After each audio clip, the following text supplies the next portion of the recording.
औज़ुबिल्लाहिमिनश्शैतानिर्रजीम बिस्मिल्लाहिर्रहमानिर्रहीम। Dear students, अस्सलामु अलैकुम। क्लास 10th का लेक्चर नंबर 67 है। इस लेक्चर के अंदर हमने जो चीज़ डिस्कस करनी है वो है मेजर ऑफ डिस्पर्शन। बेटा, मेजर ऑफ डिस्पर्शन क्या होता है कि किसी भी डाटा के अंदर जो भी चीज़ जितने टाइम या degree of extent of variation कि किसी भी डाटा के अंदर जो चेंजिंग होती है उसको जो हम उसकी डिग्री को मेजर करने के लिए जो हम टेक्निक यूज़ करते हैं वो मेजर ऑफ डिस्पर्शन होती है। तो डेफिनेशन है the measure that are used to determine the degree और extent of variation in a data के किसी भी डाटा के अंदर होने वाली तब्दीली की जो डिग्री है या एक्सटेंट है कि उसमें कितनी वेरिएशंस आ रही हैं उसको मेजर करने के लिए जो हम टेक्निक यूज़ करते हैं वो मेजर ऑफ डिस्पर्शन होती है। The measure that are used जो इस्तेमाल होती है टू डिटरमाइन द डिग्री और एक्सटेंट ऑफ वेरिएशन, किस चीज़ को डिटरमाइन करने के लिए, डिग्री और एक्सटेंट ऑफ वेरिएशन को डिटरमाइन करने के लिए in a data set called measure of dispersion. ये मेजर ऑफ डिस्पर्शन की डेफिनेशन आपके पास एक्सरसाइज 6.3 के अंदर एज अ शॉर्ट क्वेश्चन उसने डिस्कस की हुई है। उसके बाद नेक्स्ट हमारे पास है रेंज। तो बेटा, रेंज को हम प्रीवियस लेक्चर्स के अंदर भी डिस्कस कर चुके हैं कि जो रेंज होती है वो मैक्सिमम ऑब्जर्वेशन में से मिनिमम ऑब्जर्वेशन का डिफरेंस होता है। The difference of maximum observation to the minimum observation is called range. Range measure the extent of variation between two extreme values of a data set। अब to extreme values का मतलब यही है कि एक वैल्यू मैक्सिमम होगी, एक value minimum होगी। Range is equal to x max minus x minimum. X maximum जो होता है उसको हम x m minus x minimum को हम एक्स नॉट से रिप्रेजेंट करते हैं।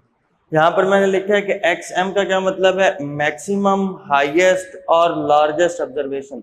हम ये भी कह सकते हैं कि मैक्सिमम ऑब्जर्वेशन, हम ये भी कह सकते हैं कि हाईएस्ट ऑब्जर्वेशन, हम ये भी कह सकते हैं कि लार्जेस्ट ऑब्जर्वेशन। एक्स नॉट जो है हमारे पास बेटा, इसको हम मिनिमम ऑब्जर्वेशन भी कह सकते हैं, हम इसको स्मॉलेस्ट ऑब्जर्वेशन भी कह सकते हैं और इसको हम लोएस्ट ऑब्जर्वेशन भी कह सकते हैं। मिनिमम, लोएस्ट और स्मॉलेस्ट ऑब्जर्वेशन। तो ये था रेंज। अब रेंज जो हमने डिस्कस अभी तक किया है वो किया है अनग्रुप डाटा के लिए कि जब भी आपके पास डाटा अनग्रुप डाटा होगा तो रेंज को हम कैसे फाइंड करेंगे कि मैक्सिमम ऑब्जर्वेशन में से मिनिमम ऑब्जर्वेशन को माइनस कर देंगे। लेकिन जब हमारे पास डाटा ग्रुप डाटा आ जाएगा तो उस वक्त हम रेंज को किस तरीके से फाइंड आउट करेंगे ये चीज आप समझ लें। The formula to find the range for group data. Group data के अंदर रेंज को फाइंड करने के लिए हमने क्या करना है कि जितनी भी क्लासेस या जितने भी ग्रुप्स हमारे पास गिवन होंगे तो लास्ट ग्रुप की अपर क्लास बाउंड्री में से फर्स्ट ग्रुप की लोअर क्लास बाउंड्री को माइनस कर देंगे। Range is equal to upper class boundary of last group minus lower class boundary of first group. सबसे लास्ट क्लास की अपर क्लास बाउंड्री में से आपने फर्स्ट क्लास की लोअर क्लास बाउंड्री को माइनस कर देना है तो हमारे पास रेंज की वैल्यू ऑब्टेन हो जाएगी। एक्सरसाइज 6.3 के अंदर क्वेश्चन नंबर 4 है the salaries of 5 teachers in rupees are as follows, find range. वो कहता है कि 5 टीचर्स हैं, उनकी सैलरीज उसने यहाँ पर गिवन बताई हुई है। वो कहता है कि आपने फाइंड रेंज को फाइंड करना है। जो सैलरीज हैं वो क्या है, 11,500, 12,400, 15,000, 14,500, 14,800। ये 5 टीचर्स की सैलरीज हैं। हमने रेंज फाइंड करनी है। हमें पता है कि range of x is equal to x max minus x minimum, कि मैक्सिमम ऑब्जर्वेशन में से मिनिमम ऑब्जर्वेशन को माइनस करेंगे। एक्स मैक्सिमम, इस डाटा के अंदर सबसे ज्यादा जो ऑब्जर्वेशन है एक्स मैक्सिमम, जो मैक्सिमम ऑब्जर्वेशन है वो 15,000 है बेटा। तो हमारे पास एक्स मैक्सिमम किसके इक्वल आ जाएगा, 15,000 के।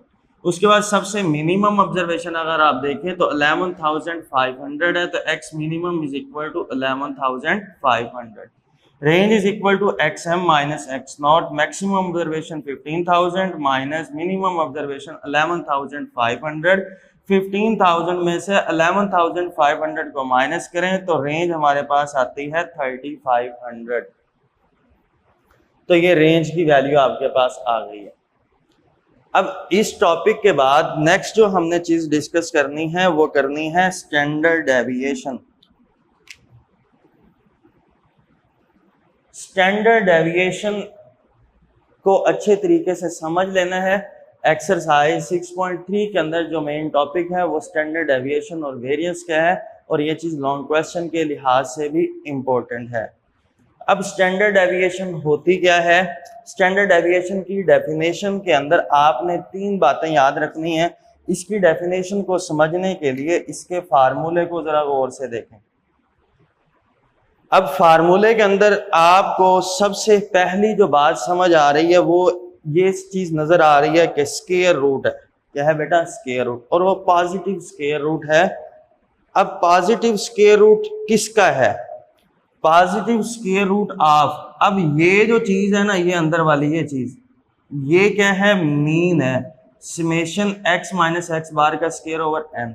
अब इस मीन जो है उसका स्क्वायर है, मतलब mean of square, mean of ऊपर इसकी पावर 2 आ रही है ना। और दूसरी बात देखें कि आप हर ऑब्जर्वेशन में से उसका जो मीन है वो माइनस हो रहा है। देखें यहाँ पर इसकी डेफिनेशन को मैं कर रहा हूँ डिस्कस। ये आपने मीन पढ़ा हुआ है कि समेशन x ओवर n, ठीक है। मैं क्या कर रहा हूँ कि summation x minus x bar का स्क्वायर ओवर n। अब ये चीज किस चीज को डिफाइन कर रही है? ये चीज डिफाइन कर रही है mean of scale deviation from the of observation from their arithmetic mean. अब देखें क्या है, ये हमारे पास स्केयर्ड का लफ्ज क्यों यूज किया? क्योंकि ऊपर यहां पर स्केयर आ रहा है। डेविएशन मतलब डिफरेंस किसका? हर ऑब्जर्वेशन का। x क्या है? ऑब्जर्वेशन है। x बार क्या है? अरिथमेटिक मीन है। तो scale deviation of observation from their arithmetic mean. और अगर मैं इस होल का ऊपर स्क्वायर रूट ले लूं तो ये क्या बन जाएगा? Square root. तो डेफिनेशन के अंदर क्या बना? सबसे पहली बात, पॉजिटिव स्क्वायर रूट किसका? Squared mean of scale deviation, mean of scale deviation of observation from their arithmetic mean. अब आम अल्फाज में हम ये कह सकते हैं कि अगर हम हर ऑब्जर्वेशन में से अरिथमेटिक मीन को माइनस करने के बाद उसके स्केयर का, उस डिफरेंस के स्केयर का मीन लेने के बाद अगर हम स्क्वायर रूट लेंगे तो वो क्या बन जाएगा? स्टैंडर्ड डेविएशन बन जाएगा। Standard deviation is defined as positive square root. Positive square root है ऑफ किसका? मीन का। किसका? Of scale deviation of observation from their arithmetic mean. Arithmetic mean में से हर ऑब्जर्वेशन को माइनस करने के बाद उसका स्केयर का मीन लेने के बाद जो स्क्वायर रूट होगा वो क्या कहलाएगा? स्टैंडर्ड डेविएशन कहलाएगा। डेफिनेशन थोड़ी कॉम्प्लिकेटेड है, आपने इसको अच्छे तरीके से याद रखना है। क्वेश्चन नंबर 4, यही जो हमने अभी किया है यही उसने कहा हुआ इसी क्वेश्चन में कि फाइंड स्टैंडर्ड डेविएशन। सबसे पहले हमने वेरिएबल्स को लिखा। फार्मूला देखें सबसे पहले, स्टैंडर्ड डेविएशन किसके इक्वल होता है? Square root of summation x minus x bar का स्क्वायर ओवर n। हमने सबसे पहले वेरिएबल्स को लिखा, जो भी हमारे पास वैल्यूज थी हमने वो तमाम वैल्यूज लिखी। वैल्यूज लिखने के बाद दूसरी बात आपने ये देखनी है कि हमारे पास फार्मूले के अंदर है x minus x bar. x तो हमारे पास है, लेकिन x bar which is the arithmetic mean वो हमारे पास नहीं है। तो अरिथमेटिक मीन हम फाइंड करेंगे। Arithmetic mean is equal to summation x over n। जितनी भी ऑब्जर्वेशन थी तमाम ऑब्जर्वेशन का सम लिया तो आंसर आया 68,200। तो हमने इसको नंबर ऑफ ऑब्जर्वेशन 5 पर डिवाइड किया। 68200 को 5 पर डिवाइड करेंगे तो 13640 हमारे पास आंसर आ जाएगा, विच इज द अरिथमेटिक मीन। अब हमने क्या फाइंड करना है, x माइनस एक्स बार। तो हर ऑब्जर्वेशन में से उसका अरिथमेटिक मीन माइनस करते जाएं। 11,500 में से 13640 को माइनस करेंगे तो आंसर आएगा -2140।